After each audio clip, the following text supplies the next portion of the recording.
খেয়াল করে দেখেন হুজুর একটা ঝুড়ি দিয়েই প্রমাণ করে দিল। আকিব ভাই একটু দাঁড়ান, না বলে কে মাদ্রাসা থেকে ছাত্রকে নিয়ে যাচ্ছেন যে? বলে কয়ে নিয়ে যাওয়ার প্রয়োজন মনে করছি না, ওকে আর মাদ্রাসায় পড়াবো না। মাদ্রাসায় পড়াবেন না কেন? কারণটা আপনার না জানলেও চলবে। কোনো কারণ ছাড়া তো গাছের একটি পাতাও নড়ে না, নিশ্চয়ই কোনো কারণ আছে। কারণ জানতে চান? ও কুরআন হাদিস কিছুই মনে রাখতে পারে না, ওর মেমোরি লস। ওকে শুধু শুধু মাদ্রাসায় পড়িয়ে টাকা নষ্ট, সময় নষ্ট।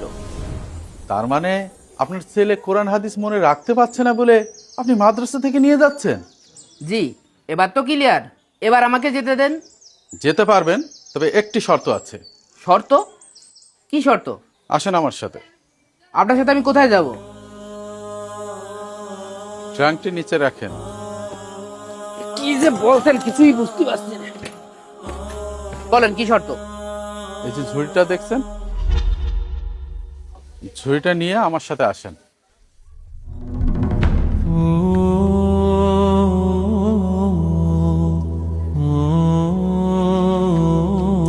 হুজুর, এই ঝুড়িতে আমি কি করব? আপনি তো কিছুই বলছেন না। আমার সাথে আসেন, বুঝতে পারবেন।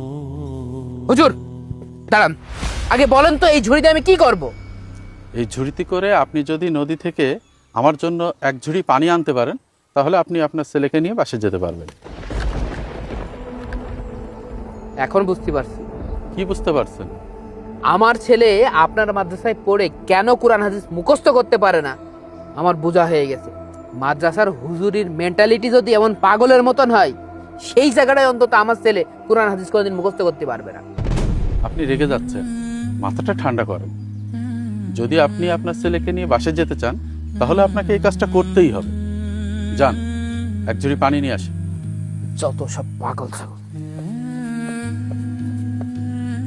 হুজুর, এই যে আপনার ঝুড়িতে পানি তুলছি, আপনি যে মনে করছেন এটা বালতি, এটা কি বালতি? এই দেখেন সব পানি পড়ে গিয়েছে। এই নেন আপনার ঝুড়ি।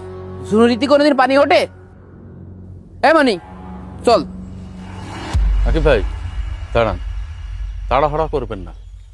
ঝুড়িটির দিকে একটু ভালো করে লক্ষ্য করুন। কি দেখবো এই ভাঙা ঝুড়ির? আপনি যখন ঝুড়িটা নিয়ে গিয়েছিলেন, তখন ঝুড়িটা কেমন ছিল? ময়লা ছিল, কাদা মাখানো ছিল। তো আর এখন এখন কি ময়লাগুলো আছে? না, একদম পরিষ্কার হয়ে গেছে। আমি আপনাকে এটাই বোঝাতে চেয়েছি, আপনি পানি আনতে পারেননি ঠিকই, কিন্তু পানিতে বারবার ঝুড়িটা চুবানোর কারণে ঝুড়িটা একদম পরিষ্কার হয়ে গেছে।